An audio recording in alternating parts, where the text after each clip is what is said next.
Itu kan edis ya toh. Itu kan edis. Mungkin saja dia ada ayatnya, buktiannya gitu. Kok jangan mungkin saja bang. Jadi, abang giliran Edis ngebahas itu abang nggak datang ke komedi. Abang pernah nggak datang ke tempat Edis mempertanyakan ayatnya? Soalnya gini ya. Yang setahu kita biasakan dengar, ada viral juga. Ada yang ceritanya itu kan di surga sana nanti kan seks gitu. Lah emang iya ada seks kan, nanti kalau di surga burung nggak ketinggalan di dunia. Emang abang di surga burung abang bawa nggak? Ketawa dia. Waduh. Emang nanti kalau abang di surganya abang, burung abang ketinggalan di bumi? Kok sampai 72 itu loh mbak? Tidak kuat gitu. Iya. Di Kristen 100 lagi. Matius 19:29. Barang siapa yang meninggalkan istrinya akan diganti 100 kali lipat. Bacalah Matius 19:29. Sudah saya baca. Itu ayat bukan untuk itu mbak. Loh.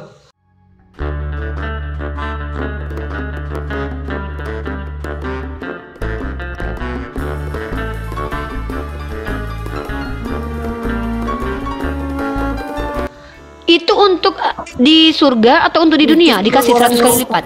Itu orangnya otaknya itu kalau pikiran seks akhirnya larinya ke situ. Padahal konteksnya pikiran bukan untuk seks. Saya tanya, Matius 19:29 itu istri untuk kapan? Untuk di surga atau untuk di dunia? Maksud Tuhan Yesus itu Yaudah, kalau kita coba mau baca Matius 19:29 dulu. Ya apa bunyinya? Apa bunyinya? Bunyinya gimana? Udah.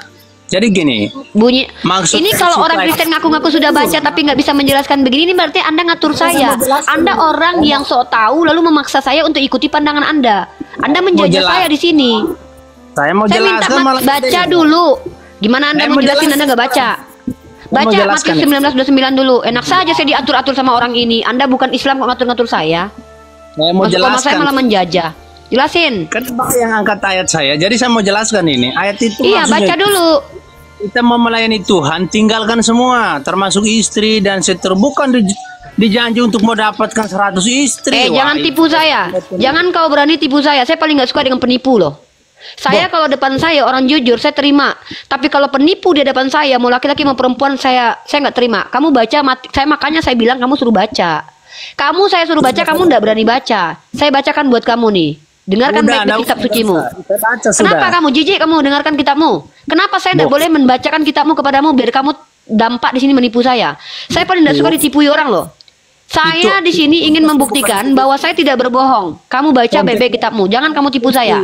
Janji Tuhan itu adalah bukan itu. Oke, saya tanya sama kamu. Dan setiap orang yang karena namaku meninggalkan rumahnya, saudaranya laki-laki atau saudaranya perempuan, bapak atau ibunya, dan kata istri di sini dihilangkan, sementara dalam bahasa aslinya ada kata gunaika, akan menerima kembali 100 kali lipat. Pertanyaan saya, 100 kali lipat ini dapatnya di surga atau di dunia?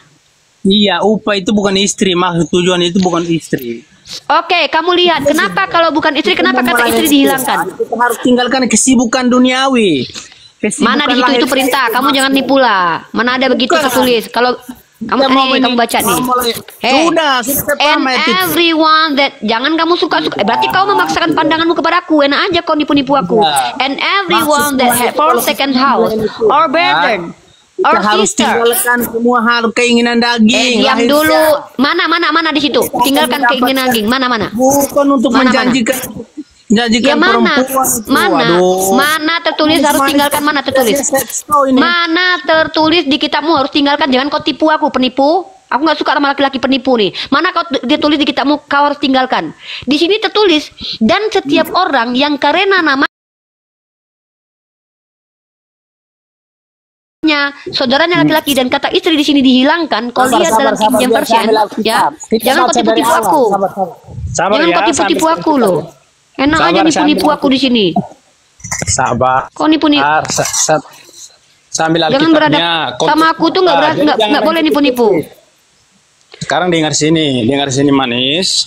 Dengar ya. Gak usah kau bilang-bilang manis. Aku nggak suka penipu. Aku nggak suka. Kalau aku bukan penipu, aku baru terima baik-baik aku. Tapi kalau sudah mulai menipu, nggak bisa depanku kuhormati. Kenapa?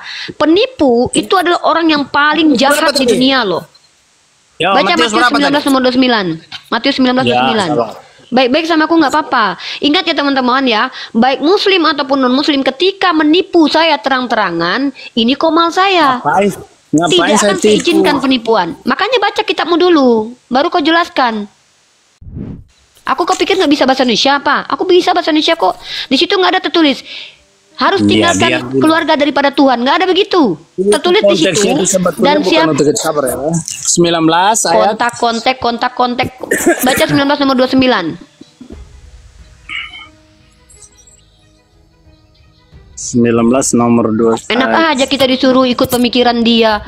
Tertulisnya dan barang siapa yang meninggalkan rumah, keluarga mendapatkan 100 kali lipat. Terus dia bilang itu artinya kalian harus tinggalkan. Kalau harus tinggalkan itu diksinya bukan begitu. Diksinya ada, dengar dulu. Tenang dulu. Saya ngomong dulu. Masa kamu atur-atur saya? Saya mau ngomong nih. Keberatan saya dengan ya kamu kan baca dulu baru kamu jelasin. Saya lagi ngomong sama netizen. Kamu ngatur-ngatur.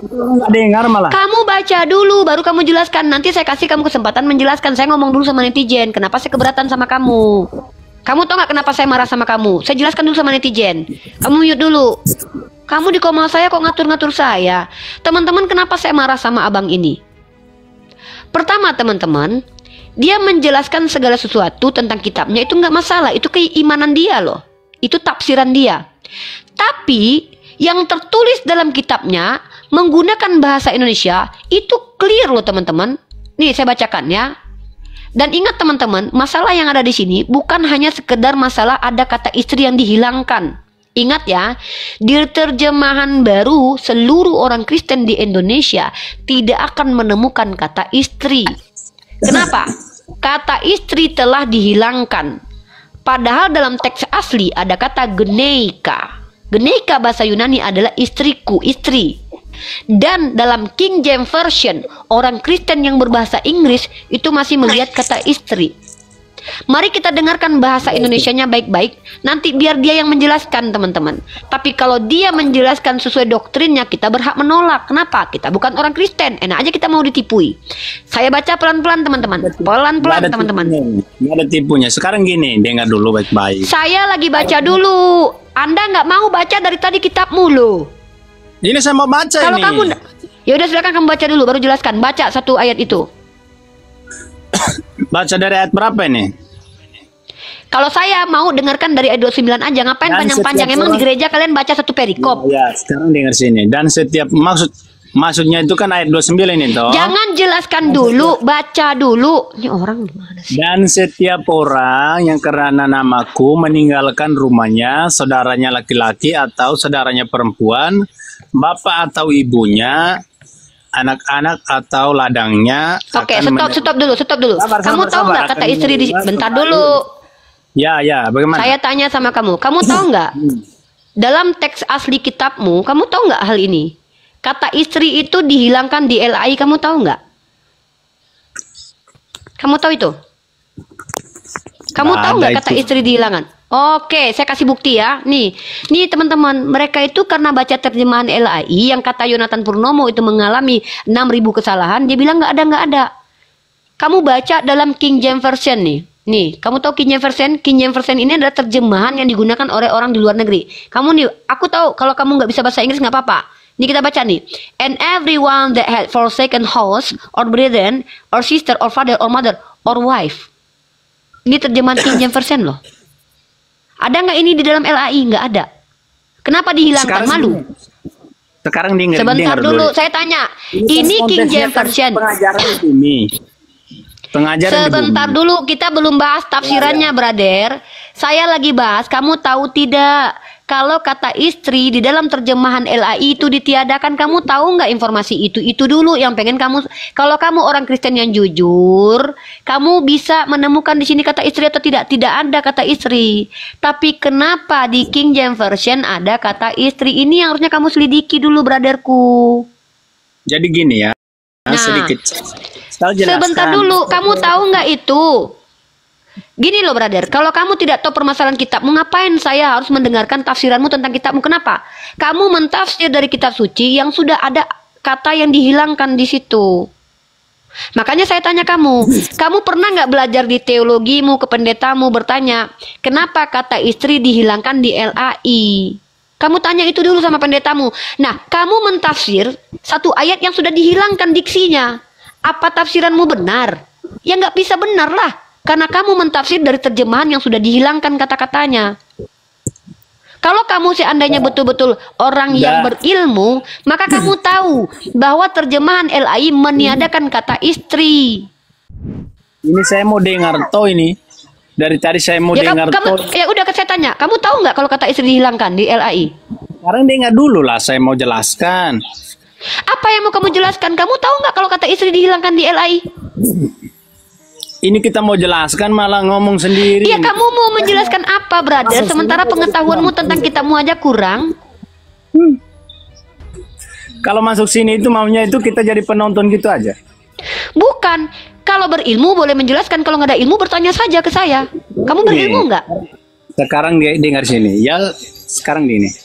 Oke, hak kamu menjelaskan sebagai apa? Jemaat biasa, seorang pendeta, evangelis, atau siapa kamu? Saya tanya, kamu jemaat awam atau orang? Saya bilang, jemaat awam nggak saya izinkan menjelaskan loh. Karena blunder kalian nanti, malu kalian nanti. Saya bukan ya pendeta. Sudah, berarti kamu jemaat awam. Tapi saya paham. Apa konteksnya? Loh, paham, kamu bilang paham Kristen itu yang validasi kamu paham siapa? Tapi tidak pernah mengajarkan untuk beristri banyak dan seterusnya. Tuhan Yesus saya tidak beristri. Dia mengajarkan. Saya tanya. Ini ayat konteks ini. Sekarang bentar dulu. Jangan kabur dulu kamu. Kamu kalau nggak punya kredibilitas, kamu nggak berhak menjelaskan loh. Saya nggak mau orang awam menjelaskan sesuatu yang dia nggak paham.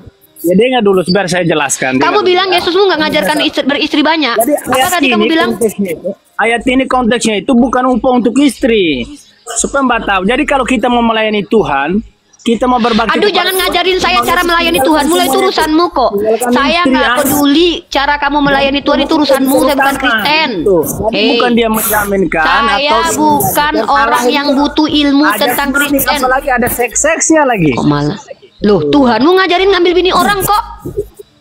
Tuhanmu tuh ngambil bini orang loh. Itu fitnah besar itu. Baca 2 Samuel pasal 12 nomor 8 dan 11. Baca sekarang. Baca. Udah itu, udah usah inilah. Baca 2 Samuel pasal 12 nomor 8. Kau bilang aku fitnah tadi. Saya tanya, Tuhan di perjanjian lama Yesus bukan?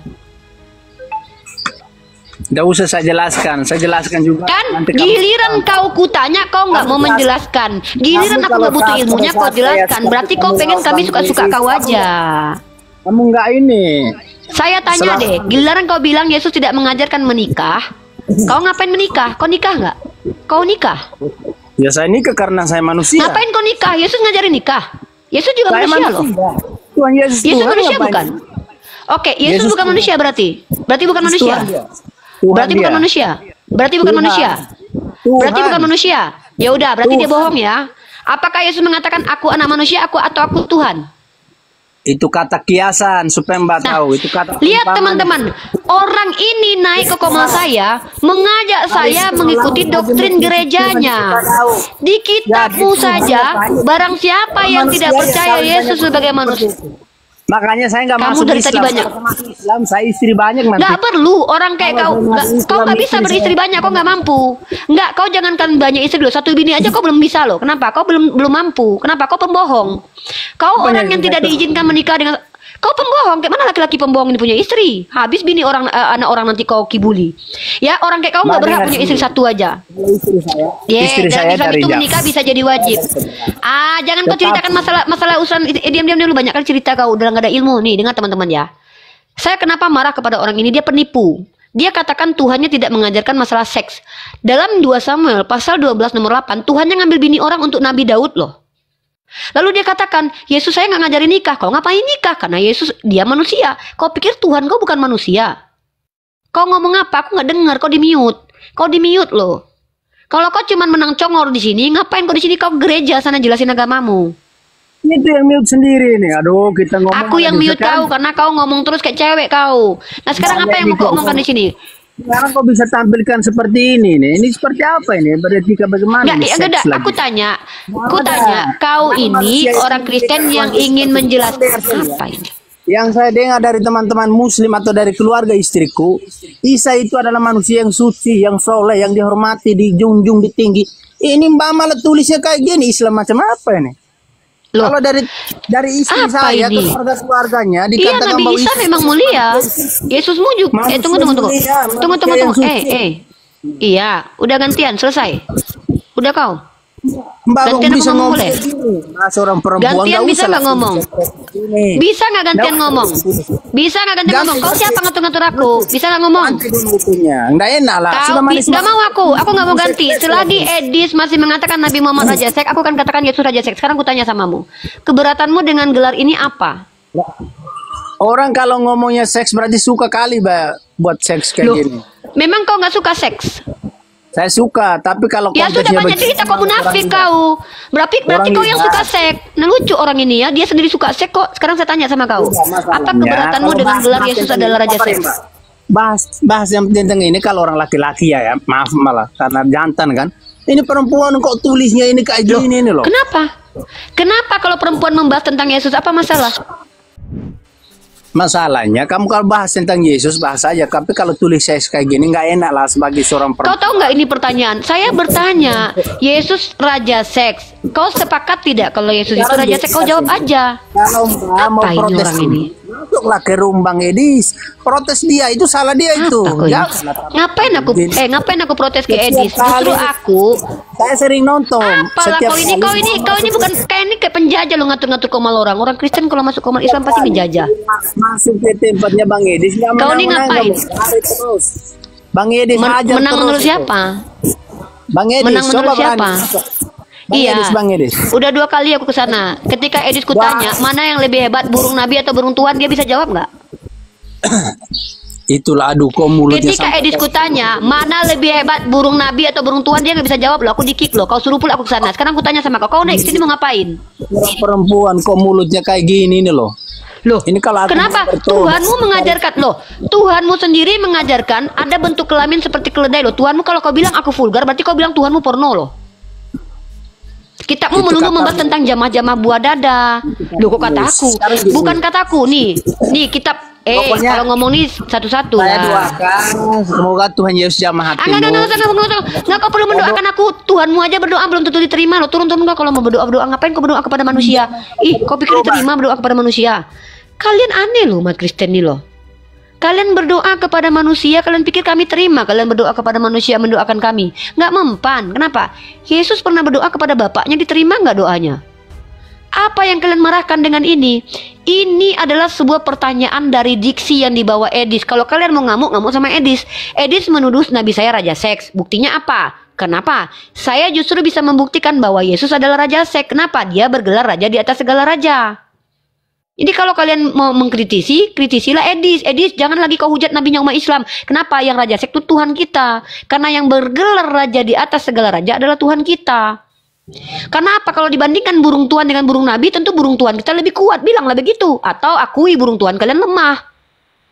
Gitu loh cara diskusi. Kok kalian pula ngatur-ngatur saya harus gini, harus gini, harus gitu. Emang kalian siapa? Nggak suka lapor kantor polisi. Mari kita bertemu di pengadilan. Lucu kalian ini. Saya bahas tema ini karena Edis apologet Kristen mengatakan Nabi Muhammad Raja Seks. Ini konteran, mengkonter. Maka saya mengajak kalian umat Kristen, sepakat nggak kalian dengan Edis? Kalau kalian katakan Nabi Muhammad Raja Seks, apa dasarnya? Ayo kita diskusi. Kalau saya katakan Yesus Raja Seks, saya punya dasar. 1. Yesus bergelar Raja di atas segala raja, termasuk Raja Setan, Raja Iblis, juga Raja Seks. Kecuali kalian katakan, oh enggak, dia bukan raja di atas segala raja, tapi dia hanya raja ini aja, terbatas rajanya. Yang kedua, kalau Nabi Muhammad memiliki kemampuan 30 pria, pertanyaanku, Tuhan kalian kan punya burung, punya alat vital, kuat enggak? Kalau nggak kuat bilang, kalau kuat bilang. Kalau kalian bilang nggak kuat, akui di depan publik, biar kami berhenti. Oh ya udah, teman-teman, Yesus tidak bisa dikatakan raja segala raja, karena burungnya nggak bisa berfungsi misalkannya. Nggak apa-apa. Kalau kalian memenjarakan saya karena diksi saya ini, silakan penjarakan saya. Karena saya tidak akan berhenti untuk membongkar penipuan Edis dalam diksi dan narasi, memframing Nabi Muhammad SAW. Itu hak saya. Kalian keberatan? Ya kalian ngomong sama Edis, udah lah Edis, kau membawa narasi hanya membongkar aib Tuhan kita. Itu loh.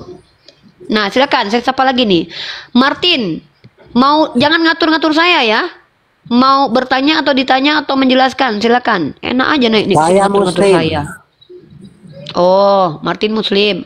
Ya, mau ngapain ke atas ini, Bang Martin?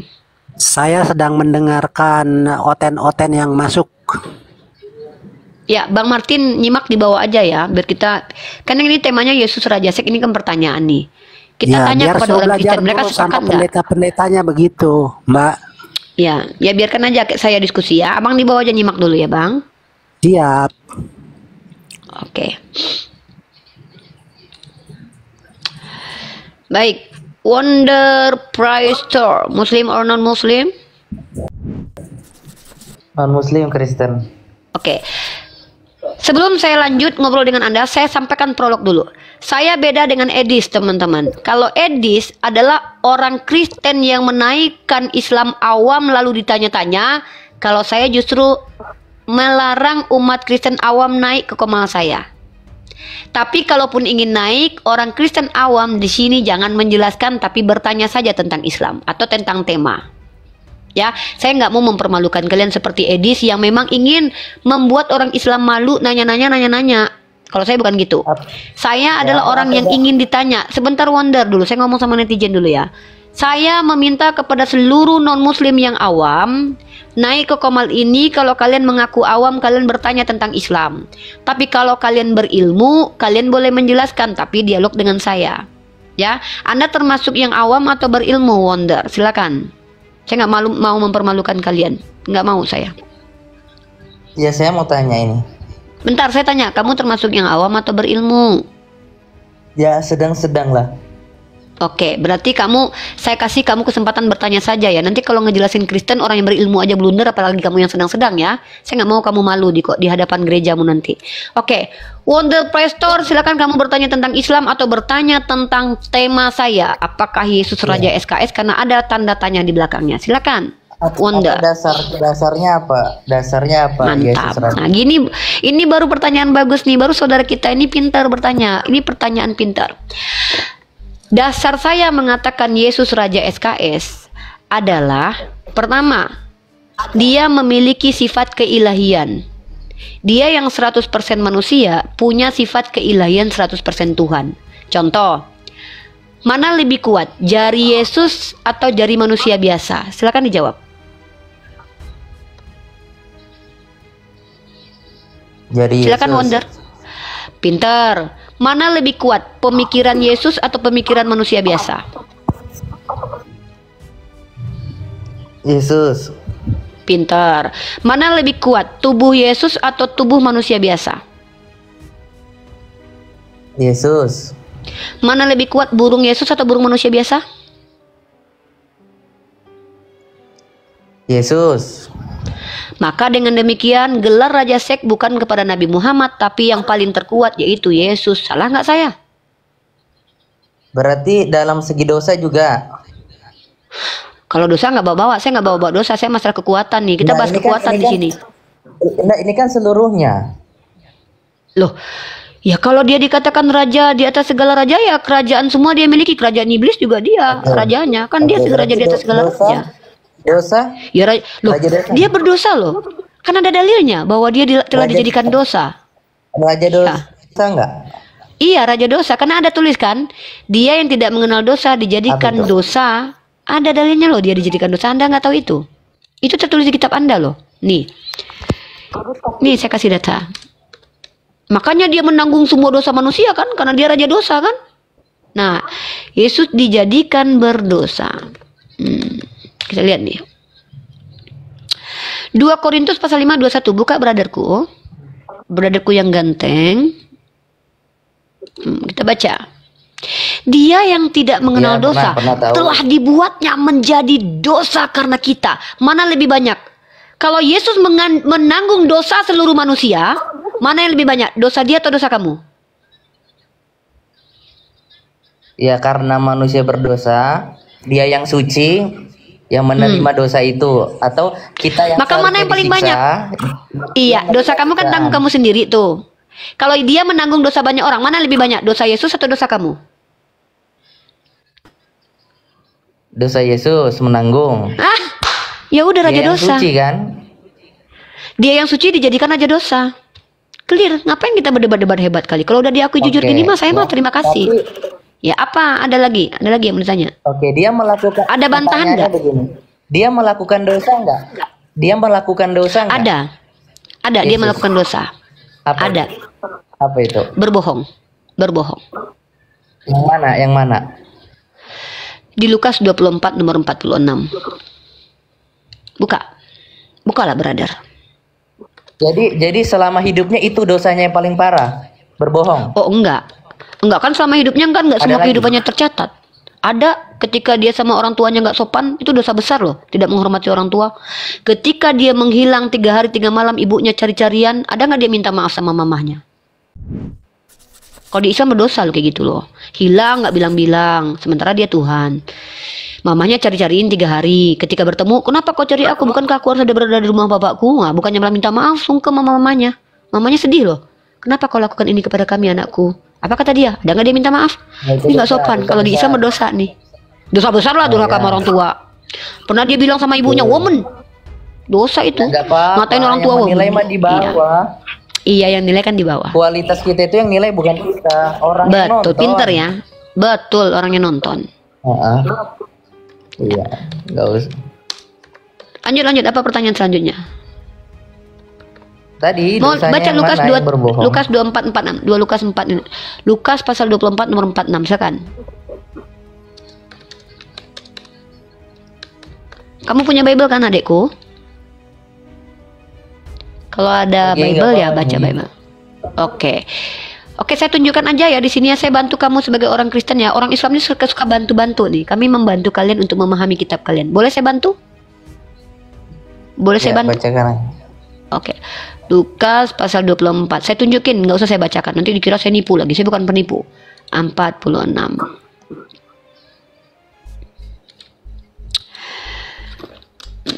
Kalau nggak tantrum gini kan enak diskusi. Ngapain cerewet kali kayak tadi itu, ya kan? Nah ini dek. Kelihatan nggak dek? Ya, oke. Dek. Oke. Ini wonder. Ya, Nah, ya. ini. Ini ya dek ya. Lukas pasal 24 nomor 46. Katanya kepada mereka, ada tertulis demikian. Ya, kata Yesus tuh ada tertulis. Apa ya tertulis? Kata Yesus tertulisnya begini nih. Mesias harus menderita dan bangkit dari antara orang mati pada hari yang ketiga. Nah, pertanyaan ini dek, di mana tertulis kata-kata Mesias harus menderita dan bangkit dari antara orang mati pada hari ketiga? Di mana tertulis? Karena kalau tidak ada tertulis, itu konsekuensinya Yesus berbohong atau ayatnya hilang dimakan kambing. Atau dimakan rayap atau dimakan hantu, nggak tahu lah kita kan. Silakan dekku. Kira-kira menurut adek di mana tertulis? Karena kalau Bukan yang tadi itu tertulis di situ ya? Itu kan dia itu bicara. nubuatan. Bukan, dia bicara bahwa tentang dirinya itu harus digenapi oleh kitab para nabi. Bahwa ada tertulis dalam kitab para nabi. Baca lah ayat selanjutnya. Uni walaupun nggak baca satu perikop, Uni tahu konteksnya itu. Itu konteksnya menceritakan tentang ayat sebelumnya. Kitab sebelumnya. Bahwa dia itu akan menggenapi kitab para nabi. Yaitu Taurat, Zabur, dan Injil. Taurat, Zabur, dan juga kitab Tanakh, Taurat, Ketuvim, dan Neviim. Ternyata tidak ada tertulis Kalau dalam 3 kitab ini deh. Ya. Kalau kiasannya sih ada yang dia meremukkan kepala orang dalam 3 hari Itu bukan tertulis. Kalau gitu harusnya kayak gini dia bilang. Harusnya dia bilang gini, ada terkias demikian. Di situ tertulisnya tulisan atau kiasan, Dek? Ya, kalau kiasan-kiasannya banyak kayak dia akan membangkit bait Allah dalam 3 Kalau hari. gitu, kalau begitu dia salah ngomong berarti. Ada tertulis, berarti dia kan bilang tertulis. Kalau tertulis itu ya tertulis lah. Nah, ini Gitu. selanjutnya bagaimana kita mengatakan Yesus raja seks kalau dia tidak pernah melakukan seks tersebut? Itu gimana? Nah, karena Nabi Muhammad dikatakan raja seks oleh Edis karena memiliki kekuatan 30 pria, bukan karena bergaul dengan istrinya. Itu dasarnya. Dasarnya itu dulu. Dasar Edis mengatakan Nabi Muhammad adalah raja SKS karena memiliki kekuatan. Ketika Anda mengakui Yesus lebih memiliki kekuatan dari Nabi Muhammad, maka gelar itu pindah kepada Yesus, bukan kepada Nabi Muhammad. Ada orang yang memiliki kekuatan tapi tidak melakukannya. Tapi kekuatannya ada. Tetap dikatakan raja SKS, raja atas segala raja. Itu loh. Dan by the way, dari mana kalian tahu Yesus tidak pernah berhubungan badan? Emang kalian tahu semua kehidupan Yesus tercatat dalam Bible? Jangan kalian bilang tidak ada tertulis lalu itu nggak ada. Ini logika. Kalian kan mengatakan dia tidak pernah beristri atau berhubungan badan itu karena kan kalian tidak mendapatkan tulisan dari kitab karangan manusia itu kan? Tapi kan kalian harus akui, kehidupannya berapa belas tahun itu tidak terdeteksi, tak terdokumentasi. Emang kalian bisa pastikan waktu umur 25 dia nggak nikah? Waktu umur dia 12 tahun sampai ke 30 tahun, 12, 13, 14, 15, 16, 17, 18, 19, 20, 21, 22, 23, 24, 25, 26, 27, 28, 29, 30. 13, 18 tahun loh hidupnya tidak pernah terdeteksi. Lalu kalian bilang dia nggak pernah berhubungan badan dengan pria, dengan wanita. Dia kan di bait Allah. Dari mana kalian tahu kalau dia 18 tahun di bait Allah? Dan orang Yahudi juga di bait Allah. Apa orang Yahudi nggak menikah? Rabi-rabi itu menikah loh. Mondok dia Uni 13 tahun sekolah. Iya, mondok menurut Rabi Yahudi itu bukan berarti nggak nikah, adikku. Nah, dari mana Anda tahu? Ini saya tidak menuduh dia nikah ya, tapi saya juga nggak terima kalian bilang dia nggak nikah karena kalian nggak punya bukti bahwa dia nggak nikah. Lalu kalau kalian bilang saya menuduh dia menikah, itu bukan tuduhan, itu natural. Kenapa yang namanya laki-laki normalnya menikah, apalagi Rabi Yahudi? Itu adalah ide dan gagasan normal. Apakah dia laki-laki normal? Normal. Kenapa istrinya nggak terdeteksi atau keturunannya kenapa nggak terdeteksi? Jangankan istrinya, banyak yang tidak terdeteksi dalam kitab Anda. Contoh, kehidupan Maria emang terdeteksi sampai sekarang? Enggak. Bapaknya Paulus terdeteksi? Enggak. Cerita-cerita tentang kisah-kisah di kitab kalian semua terdeteksi? Tidak. Kan tidak semua ditulis dalam kitab kalian. Cuman yang lucunya, kalian memastikan dia tidak pernah menikah, tapi kalian nggak tahu kehidupannya selama 18 tahun. Ini kan artinya tuh kayak asumsi yang dipaksakan. Sementara dia adalah seorang rabi, seorang laki-laki normal. Masa kalian tidak dapat informasi 18 tahun kehidupannya lalu kalian simpulkan dia tidak pernah menikah? Kan lucu. Nah, makanya saya katakan, kalau dasar Edis mengatakan Nabi Muhammad raja seks karena beliau memiliki kekuatan 30 pria, saya sudah tanya sama Adinda, mana lebih kuat harusnya, tubuh Tuhan atau tubuh Nabi? Anda sudah jawab tubuh Tuhan. Maka dari dasar inilah saya putuskan yang lebih layak dikatakan raja seks adalah Yesus. Karena dia lebih kuat daripada Nabi Muhammad. Kecuali kalian akui dia lebih lemah daripada Nabi Muhammad. Sudah selesai diskusi kita, ngapain lagi debat-debat kusir coba? Kalau kekuatannya ya memang lebih, cuma melakukannya ya sudah. Itu belum bisa terbukti. Itu dari ya memang saya tidak bisa buktikan kalau dia pernah berhubungan badan, tapi kan setidaknya kamu sudah akui kalau dia berhubungan badan kekuatannya lebih daripada Nabi Muhammad. Iya kan? Tuhan loh bro. Maka dia bisa dikatakan raja SKS karena memang dia bergelar raja di atas segala raja. Segala raja loh. Termasuk raja dosa tadi. Tapi karena memang dosanya lebih banyak daripada manusia biasa. Gimana coba? Uni nggak mau menghujat loh. Ngapain Uni menghujat-hujat? Nggak boleh di Islam itu menghujat. Uni bolehnya tuh mencerahkan masyarakat, mencerdaskan masyarakat umum dan awam untuk mengerti cara dialog, untuk mengerti komparasi apple to apple, untuk mengerti membangun narasi, membangun mengkonstruksi cara berpikir. Begitu. Saya nggak perlu menghujat loh, karena agama. Ada apa ini? Masa nggak tahu? Di sini kita lagi diskusi Pak. Bapak dari tadi ngapain? Maksa ya. Jadi kalau judulnya Mbak Uni maksa nih, Mbak Uni maksa. Keliru sih. Yang terpaksa siapa? Yang ndak ada dibikin ada itu. Loh, yang terpaksa siapa Pak? Bapak terpaksa? Iya maksa itu Yesus Raja Sek itu dari mana Uni dapat itu? Dari pernyataan Edis. Mana? Kalau raja sek judulnya salah karena kalau sek itu kan perilaku, melakukan. Iya, sek itu adalah melakukan. Kalau Edis kan tentang Uni kekuatan. maksa. Banyak omong. Jadi kalau melakukan itu narasinya berbeda sih. Itu kan tandaannya itu. Saya kan bertanya kalau si Wonder tadi sudah secara mana yang tidak ada dibikin ada itu? Apa yang nggak ada? Emang ada Tritunggal dalam kitabmu? Dari Matius sampai Wahyu perjanjian lama. Coba saya tanya dulu, ada nggak kata-kata Trinitas dalam kitabmu? Maksa yang tidak ada dijadikan ada itu mencari kesalahan. Iya udah. Ada tidak? Siapa manusia yang berkelamin bergelar raja di atas segala raja? Makanya kamu ndak berkutik di hadapan Edis. Kok nggak berkutik? Kalau nggak berkutik kenapa saya diturunin? Harusnya Edis biarkan saya di situ lah. Kalau saya nggak berkutik. Nah, kamu kan nyerocot ngomongnya, ndak karuan. Apa bedanya sama Edis? Edis juga nyerocos. Ya nggak nyambung lah. Orang Edis takut dikomparasi pas saya tanya mana yang kuat, burung Tuhanmu atau burung nabiku. Dia nggak bisa jawab kok. Usia sekarang udah sampai 46 tahun belum saya dapati Yesus itu nggak ada yang berbuat nanya. seks. Oke. Jangankan Kamu tahu berbuat tidak seks, kehidupannya kawin pun seluruh ya. Kamu tahu tidak kehidupan Yesus mulai dari 0 sampai dia diangkat ke surga menurut perspektif Kristen? Kamu tahu hidup dia? sejarah Yesus tidak ada yang Saya tanya, apakah semua kehidupan Yesus tertulis dalam Bible? tidak ada. Yesus tidak pernah berbuat kesalahan selama hidupnya kecuali Muhammad. Udah menghujat. Coba tunjukkan dalil Nabi Muhammad membuat kesalahan. Memang itu kenyataannya itu kan itu kan. Gimana? Saya ini kalau ngomong nih gini nih, orang-orang Kristen di sini kalau ngomong pakai data nih, Nabi Muhammad dikatain salah. Ini bukan menghujat. Ini bukan karena memang dia bukan.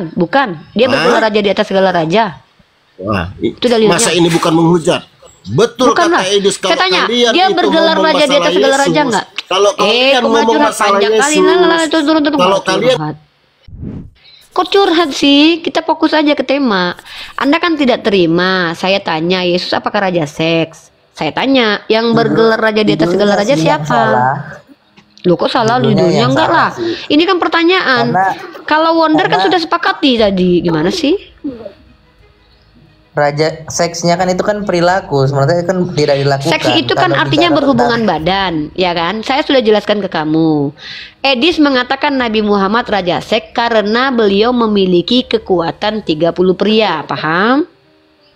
Maka saya tanya, lebih kuat mana Nabi saya atau Tuhanmu? Kamu udah jawab tadi Tuhan. Berarti kalau masalah dasar Edis mengatakan Nabi Muhammad raja seks karena kekuatan, maka yang berhak dikatakan raja seks adalah Yesus. Kecuali Edis bilang begini, Muhammad raja seks karena dia beristri 11. Maka Nabi Muhammad bukan raja seks, tapi adalah nenek moyang Tuhanmu Salomo karena istrinya 1000. Kalau dari segi kenyataan atau banyakan mana nge-seks Muhammad sama Yesus dari perilaku langsungnya? Yesus itu jangankan nge-seks, dia saja tidak tertulis hidupnya dari umur 12 tahun sampai 30 tahun. Pertama, kamu nggak berhak ngasih ini ngasih itu sama saya karena kamu nggak punya data tentang Yesus dari umur 18. Kamu tahu nggak masa-masa produktif laki-laki itu umur ketika dia mulai balik, mulai mimpi basah itu 15, 16, 17 sampai sekitar umur 30-an.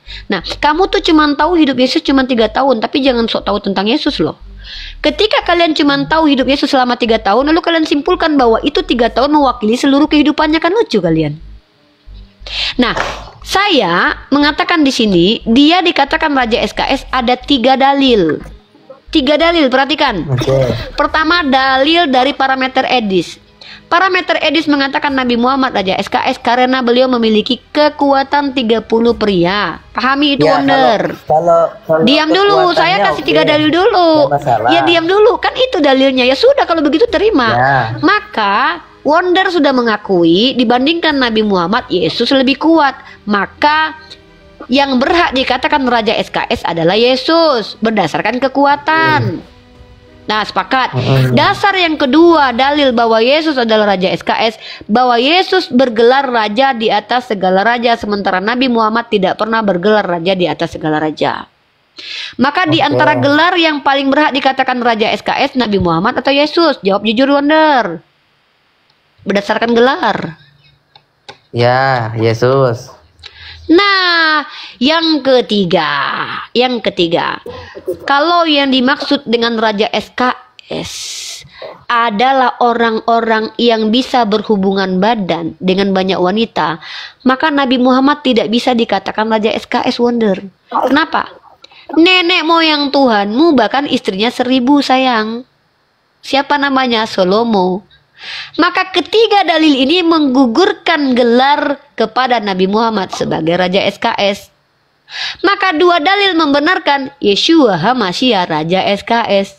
Di mana kesalahan saya? Selamat datang di kebenaran. Oke, tapi kalau secara pribadi per pribadi yang tertulis, yang terdata secara langsung melakukan SKS, siapa paling banyak?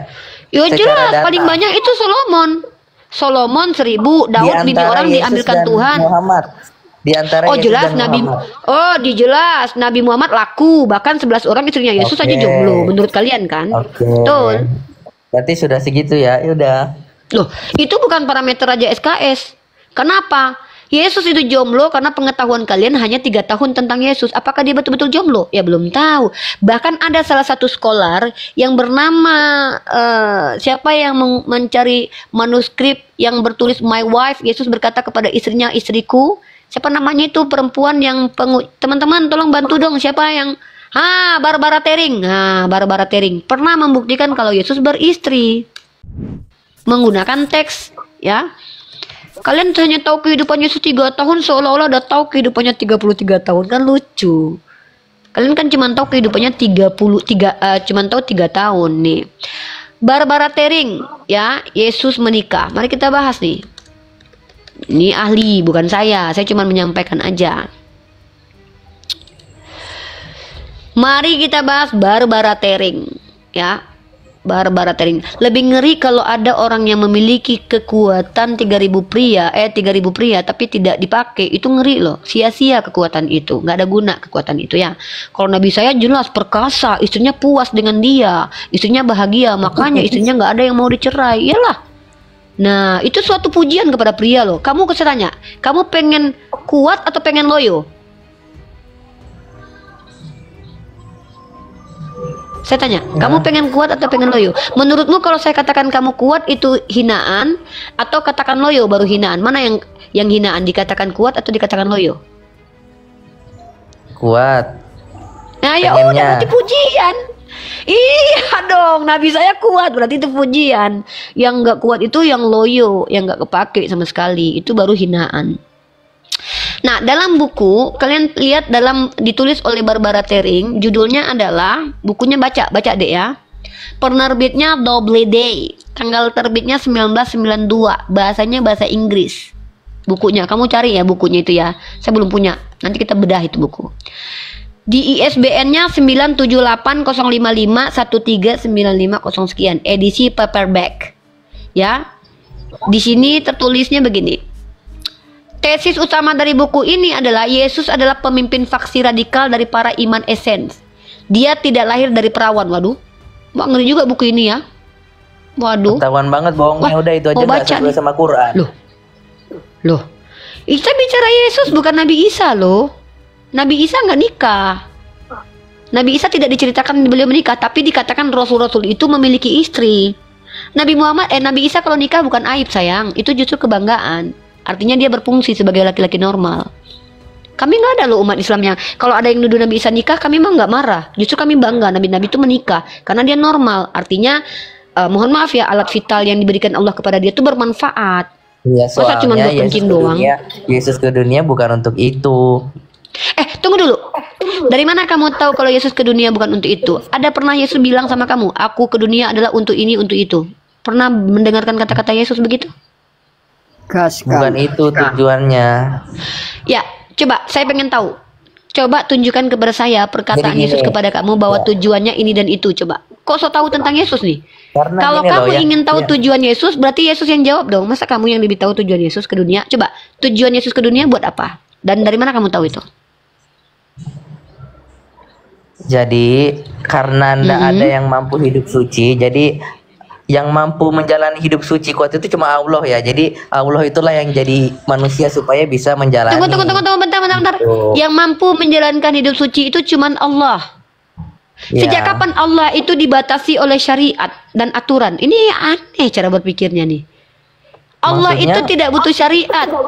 Kalau ada yang mampu, berarti kamu bicara Tuhan ini mampu dan tidak mampu. Ini ngeri nih kalau gini nih, punya pemikiran tentang Tuhan. Kamu tahu nggak? Tuhan itu tidak terikat Hanya dengan Allah syariat. yang mampu menjalani hidup ini dengan suci, makanya Karena Allah jadi tidak perlu manusia menjalankan kepada perintah, Yesus. karena Allah tidak diperintah. Ini ngeri nih teman-teman nih.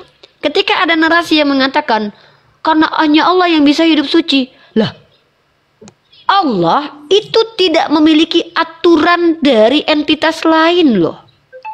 Manusia itu harus ikut aturan Tuhan. Dan jangan kamu samakan antara Tuhan dengan makhluk. Tuhan itu memang punya syarat sebagai Tuhan bagi kita manusia. Karena kalau tidak ada syarat, apa bedanya dengan iblis? Tapi Tuhan tidak tunduk kepada aturan. Maka tidak relevan ketika kamu berkata, hanya Begini, Tuhan yang mampu. Mampu pertanyaannya, katamu? Ini kok kenapa menghina Allah Tuhan banget itu- nih. Itu yang pertanyaannya harus ada dulu. Tunggu. Dari mana kamu bisa katakan Yesus itu hidupnya suci? Parameter hidup suci itu seperti apa? Apakah Yesus itu adalah orang yang konsisten? Seperti Tuhan yang tidak tunggu ya, ini Tuhan yang umat Islam loh. Bisakah Tuhan umat Islam itu maha adil? Sekarang saya tanya, Yesus bisa adil nggak? Adil dari segi apa? Oke, saya tanya, adil dalam segala hal lah sebagaimana Tuhan. Tanya kamu bilang Yesus seperti Tuhan. Saya tanya, kalau Tuhan maha adil, sesuai dengan porsinya, Yesus bisa nggak adil? Harusnya bisa. Contohnya kayak mana? Oke, di mana keadilan Yesus mengambil keledai orang? Di mana Mengambil keadilan keledai Yesus orang. ketika mengutuk pohon ara sampai kering ketika tidak berbuah? Di mana keadilan Yesus lahir sebagai manusia, bukan sebagai makhluk lain yang bisa menjiwantakan makhluk malaikat dan makhluk lainnya? Ingat loh, makhluk Tuhan itu bukan cuma manusia loh. Adil di mana itu? Di mana keadilan Yesus dia hadir hanya di Yerusalem? Kenapa dia nggak lahir di kampung saya di Padang? Ini nggak adil namanya nih. Dia rasis. Karena di mana keadilannya dia lahir sebagai laki-laki bukan perempuan? Emang perempuan nggak layak jadi Tuhan? Ini nggak adil namanya nih. Di mana keadilan dia hadir di jabat pertama? Kenapa dia nggak muncul sekarang? Saya nggak pernah lihat dia loh. Kamu bilang dia itu adil? Itu nggak adil namanya. Harus satu-satu. biar Makanya dijawab. kalau kamu bilang dia adil kayak Tuhan, di mana Bisa, adilnya kayak Tuhan? itu bisa dijawab semua, cuma satu-satu. Ya sudah, silakan. Di mana keadilan Yesus ketika dia adil di abad pertama, tidak Yang adil mana? sejak abad Adam sampai manusia mati? Kenapa Oke. dia baru hadir di abad pertama? Di mana adilnya itu? Oke, karena seperti ini ya. Keadilannya adalah dia menebus semua dosa dari abad pertama dan setelah dia dengan satu cara, yaitu Berarti dia menebus percaya. dosa Fir'aun. Jadi, semuanya, seluruhnya. Coba tunjukkan Bagi yang dalil kalau percaya. Fir'aun itu, berarti menurut kamu Fir'aun loh bagi yang percaya, berarti nggak Orang adil. percaya. Gimana orang mau percaya sama dia? Orang dia belum lahir kok. Gimana orang-orang terdahulu mau percaya sama dia? Dia belum lahir.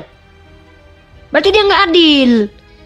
Itu jahat namanya itu. Dia Ya, lahir di iya. abad pertama. Nubuatan Fir'aun kan nggak ketemu sudah dia. ada. Gimana Fir'aun mempercaya sama dia? Orang dia belum memperkenalkan diri sama Nubuatannya kan Fir'aun. sudah ada. Nubuatannya Sejak kan kapan sudah Fir'aun ada. baca Taurat? Sudah ada. Sejak kapan Fir'aun baca Taurat? Emang orang-orang di luar agama Yahudi baca Taurat apa? Emang tahu orang-orang di luar Yahudi nubuatan tentang Tuhanmu itu? Namanya nggak adil ini. Tuhan baru muncul di abad pertama, teman-teman. Menyelamatkan orang yang percaya sama dia. Enak orang yang hidup sejaman sama dia, itu pun belum percaya sama dia. Yang nggak Ya, sama adilnya dong, itu kayak kepada orang yang Muhammad. sebelum dia. Muhammad Bukan Nabi datang Muhammad. setelah Kristen, ya kan? Kok setelah Bagaimana yang Kristen? lain-lain yang sebelum-sebelumnya? Ada Yang sebelum orang-orang Muhammad lahir. Oke, saya jawab. Nabi Muhammad Nah, itu itu, gimana? saya jawab. Kamu dengarkan saya. Nah, sebelum Nabi Muhammad hadir, Allah sudah beritahukan bahwa sebelum Nabi Muhammad sudah ada Nabi dan Rasul lain. Ada Musa dan Isa, artinya Tuhan kami adil. Tuhan kami telah memberikan Bani Israel itu Nabi dan Rasul bernama Musa dan Isa. Kemudian sebelumnya lagi ditarik lagi mundur. Tuhan kami yang bernama Allah sudah katakan, Ibrahim sudah diutus juga untuk umatnya dan kaumnya. Sebelumnya lagi sudah ada Nabi Nuh yang bahkan diselamatkan menjadi nabi. Dan sebelumnya sudah ada Nabi Adam yang harus mengajarkan kepada keturunannya. Tuhan kami adil. Setiap masa diberikan panutan dan hukum atau syariat yang disebut dengan suhuf-suhuf. Artinya Oke. Tuhan kami adil. Diam dulu, belum selesai, jangan oke-oke aja, brother. Di zaman Adam, barang siapa yang mengingkari Adam, dia yang salah. Di zaman Nuh, barang siapa mengingkari Nuh, dia salah. Di zaman Musa, barang siapa mengingkari Musa, dia salah. Zaman Isa, yang ingkar pada Isa, dia salah. Artinya Tuhan saya itu telah memberikan petunjuk masa by masa sesuai dengan timeline dan kebutuhannya. Yang tidak adil itu Tuhanmu. Hadir di abad pertama lalu memasukkan ke surga orang yang percaya dia. Orang yang belum pernah ketemu dia gimana mau percaya sama dia? Gimana coba? Bagaimana itu orang-orang Sodom dan Gomora percaya sama Tuhanmu? Orang dia nggak kenalan sama Tuhanmu kok. Elia dan Henok kenapa bisa selamat? Dia pernah kenalan sama Yesus. Maka inilah ketidakadilan Tuhanmu. Maka Yesus tidak bisa disetarakan dengan Tuhan. Tuhan maha adil. Saya sudah jelaskan keadilan Tuhan saya. Saking adilnya Tuhan saya memberikan panutan setiap masa by masa. Tapi Tuhanmu tidak adil. Dia hadir di abad pertama, lalu syarat masuk surga adalah mengenal dia sebagai Tuhan. Hey, apa kabar itu orang-orang sebelum dia lahir? Adam mengajarkan apa ya? Apa yang dia bawa? Adam mengajarkan syariat, yang dibawa perintah dari Allah lah. Allah sudah memberikan kepada dia aturan. Dalam Al-Quran dikatakan suhuf. Apa suhuf? Lembaran-lembaran wahyu. Bukan hanya kepada nabi-nabi, Nabi Musa, Nabi Ibrahim juga sudah punya suhuf. Ada tuh dalam surah Al-A'la. Suhufi Ibrahim wa Musa. Itu artinya apa? Tuhan sudah beri aturan. Itu di zaman-zamannya Adam ya, Musa, mereka menyebut nama Allah atau tidak untuk berdoanya? Ya menyebut nama Allah lah, masa nyebut nama Yesus? Yesus belum lahir kok, gimana sih? Tapi kenapa orang-orang Yahudi masih nggak ada, jarang yang menyebut nama Allah dalam beribadah? Ya karena memang orang Yahudi nggak nyebutin nama Tuhan. Emang kamu tahu nama Tuhannya orang Yahudi? Musa orang apa? Yahudi kan? Bukan, Musa itu keturunan Lewi, Bani Israel. Yahudi itu keturunan Yehuda, itu etnis. Musa itu keturunan Lewi, dia Bani Israel. Nah, kalau kalian ingin mengklaim bahwa Musa itu menyebut nama Tuhan dengan Yeshua, mana data? Kalau saya ada datanya. Bahasa Aramaik dengan bahasa Ibrani dengan bahasa Arab itu serumpun. Maksudnya apa? Dialeknya itu hanya sedikit kayak orang Malaysia dengan orang Indonesia. Banyak lafaz-lafaz yang sama. Di Al-Quran dikatakan Musa menyebut nama Tuhannya dengan Allah. Pertanyaannya, siapakah nama Tuhan Musa menurut orang Yahudi? Jawab. Kalau nggak bisa tunjukin kebenaran, jangan bantah kami. Orang yang berhak membantah kami yang bisa menunjukkan kebenaran dan bukti-bukti. Kalau Musa menyebut nama Tuhannya dengan Yahweh, misalkannya, Yahweh, misalkannya. Tapi kalau tidak ada bukti bahwa Musa pernah menyebut nama Tuhannya Yahweh dan Yahweh, jangan sok-sok bantah kami. Yang bisa mengatakan kami salah, orang yang bisa menunjukkan mana yang benar. Coba saya tanya sama kamu sebagai Kristen, siapa nama Tuhan menurut Musa? Jawab. Bahkan dalam kitab terjemahanmu saja nama Tuhan itu adalah Allah. Nih dasarnya, kamu baca dalam kitabmu, nama Allah itu adalah nama terjemahan loh. Nah masalahnya sekarang saya tanya, dalam bahasa Ibrani nama Tuhan itu siapa? Begini, tadi bilang Uni kan sebelum Nabi Muhammad yang beriman kepada nabi-nabi itu sudah beriman kepada Allah kan? Oh jelas, karena nabi-nabi terdahulu mengajarkan bahwa Tuhan itu hanyalah Allah.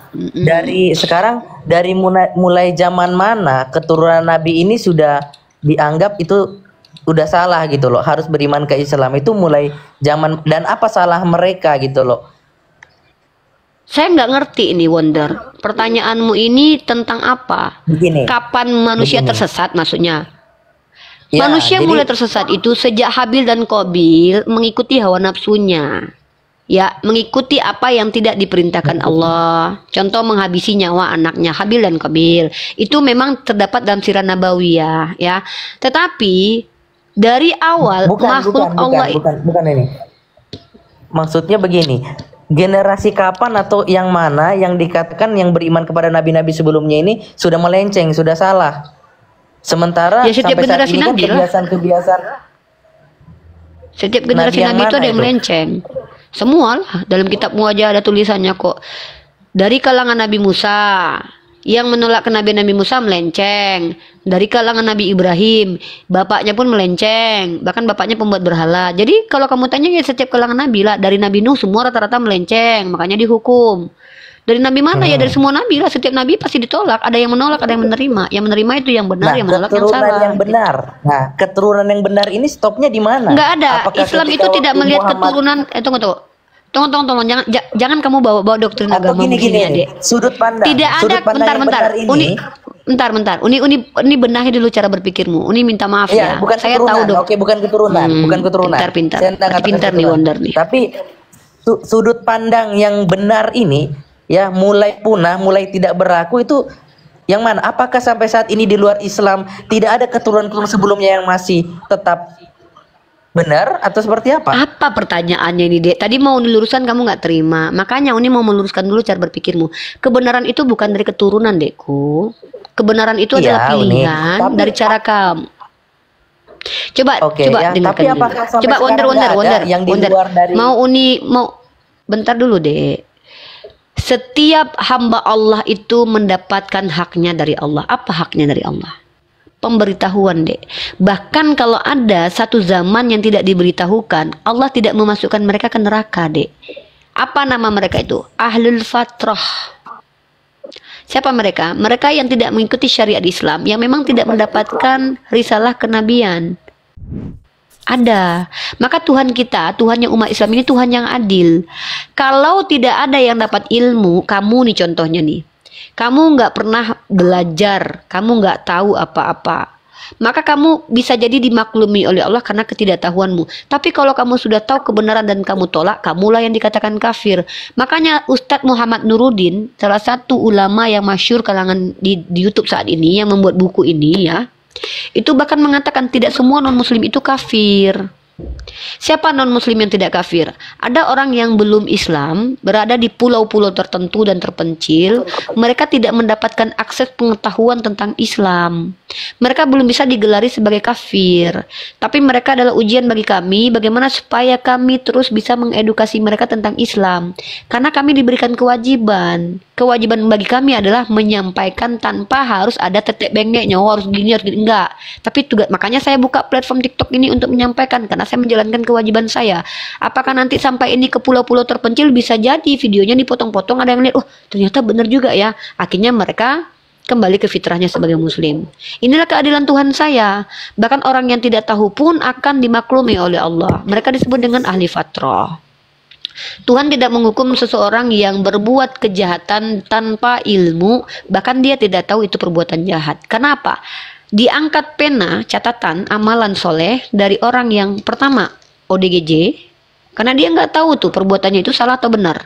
Kedua, orang tidur. Kamu kalau tidur nyekek mamamu, kamu nggak sadar, kamu nggak berdosa loh, karena kamu nggak tahu itu perbuatan jahat atau tidak, kamu lagi mimpi. Atau ketika kamu pertama ODGJ, yang kedua, ketiga adalah belum balik, kamu masih belum masuk kategori balik, belum bisa membedakan baik dan buruk. Anak-anak kecil kalau nggak sengaja mendorong orang lain dan mati, orang itu dia tidak berdosa, dia tidak bisa dikisos karena dia belum balik. Ini keadilan Tuhan. Karena kalau masalah mampu dan tidak mampu itu akan dimaklumi oleh Tuhan. Contoh, kakimu ndak ada, kamu ndak mampu ke masjid, sementara laki-laki wajib ke masjid. Apakah ketika kamu ndak ke masjid kamu dihukumi sama Allah? Tidak, Tuhan kita adil.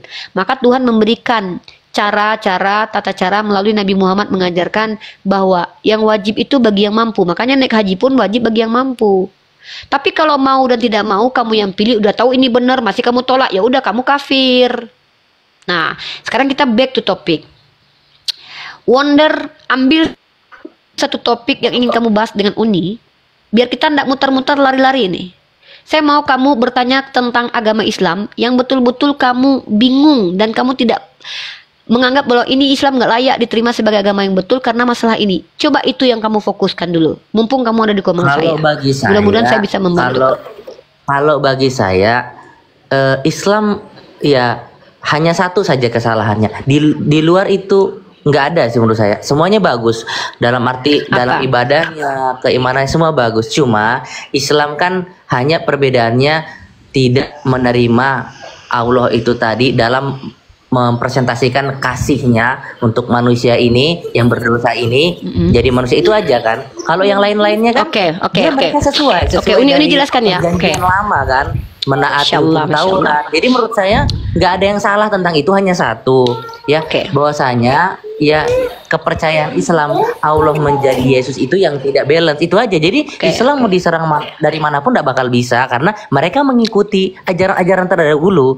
Cuma satu aja kunci terakhirnya tentang penebusan dosa. Itu sih. Oke, Uni boleh bantu kamu untuk memahaminya ya. Tapi sebelumnya tolong teman-teman kasih apresiasi kepada saudara kita Wonder ini, entah bunga gitu untuk mensupport orang-orang seperti ini. Harus ada nih. Saya harus adil. Saya harus apresiasi beliau ini. Kenapa? Sopan. Ya, walaupun kita berbeda keyakinan tidak masalah. Dan beliau tidak menghujat. Saya hargai, saya respect. Salam hormat buat saudaraku Wonder. Dan tolong jangan ada yang menghujat secara personal beliau, karena bisa jadi beliau adalah orang yang sopan tapi bisa menjadi brutal gara-gara teman-teman semua nanti. Tidak perlu menghujat Tuhannya, karena dilarang dalam Al-Quran kita menghujat sembahan dia. Nah, izin Uni untuk menjelaskan kepadamu saudaraku Wonder ya. Oke, saya akan coba jelaskan pelan-pelan. Sorry. Biar kita kelihatannya sama, tidak ada gap di antara kita. Saya sama-samakan besar nih. Jadi gini Wonder, Islam itu adalah agama yang ketika bicara apa yang diimani itu harus dibenarkan di hati dan ditunjukkan dengan perbuatan. Maka ketika kami diberitahu bahwa Tuhan itu satu, maka kami akan dikatakan munafik kemudian kalau kami implementasikan Tuhan itu lebih dari satu. Ketika kami percaya Tuhan itu bukanlah makhluk, maka kami akan munafik ketika mengatakan Tuhan itu juga bisa berubah menjadi makhluk. Karena ini bertentangan secara ilmu ontologis. Coba saya ajak. Apa perbedaan Tuhan dan manusia menurut Wonder? Sepengetahuanmu jelaskan, nanti saya coba bantu kamu pelan-pelan untuk memahami. Silakan. Apa beda Tuhan dan manusia? Ya tentunya perbedaannya sangat banyak ya. Cuma ibaratkan Allah yang jadi manusia itu tanpa kehilangan keilahiannya secara keseluruhan, dalam arti ya. Sudah stop. Tadi kan Uni tanya gini. Apa perbedaan antara Tuhan dan manusia? Kamu sudah menjawab banyak. Maka pertanyaan saya adalah, apa perbedaan Yesus dengan manusia biasa? Secara menjalani hidup nggak ada bedanya, ya harus sama. Ya sudah. Punya kalau rasa begitu takut. Dia manusia. Kalau tidak ada perbedaan maka dia manusia, bukan Tuhan. Nah, sekarang apa alasan kamu mengatakan dia Tuhan? Coba.